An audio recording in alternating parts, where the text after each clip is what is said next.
গরমকালে সবজি দিয়ে নামমাত্র মশলায় নিরামিষের কোনো দিনে বানিয়ে ফেলতে পারেন এই রকম দারুণ স্বাদের মরিচ ঝোলের রেসিপিটি। একটু মটর ডালের বড়িকে প্রথমে সর্ষের তেলে ভালোভাবে ভেজে তুলে রাখবো। এরপর ওই তেলে কালো জিরে ফোড়ন দিয়ে দেব সবজি। এখানে আমি আলু আর কুমড়ো ডুমো ডুমো করে কেটে রেখেছি। এগুলো একটু শক্ত সবজি, তাই আগে একটু ভেজে তারপর দিয়ে দেবো তুলনামূলক নরম যে সবজি পটল আর ঝিঙে। খুব ভালোভাবে এই সবজিগুলো সাঁতলাতে থাকবো একটু হাই ফ্লেম করে। তারপর এর মধ্যে দিয়ে দেবো পরিমাণ মতন লবণ, হলুদটা আমি দিলাম, আপনারা চাইলে হলুদটা বাদ দিয়েও রান্নাটা করতে পারেন। সবকিছু খুব ভালোভাবে সাঁতলে নেব। যখন সবজিটা একটু নরম হয়ে যাবে আর সবজিটা যখন একটু ভাজা ভাজা হয়ে যাবে, পরিমাণ মতন জল দিয়ে দেবো ঝোলের জন্য। ঢাকা দিয়ে সবজি সেদ্ধ হতে দেবো। এদিকে মশলা তৈরির জন্য কালো জিরে, গোলমরিচ আর কাঁচা লঙ্কা নিয়ে ভালোভাবে বেটে নেব।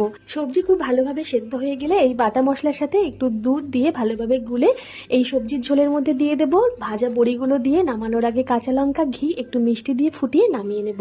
ধন্যবাদ।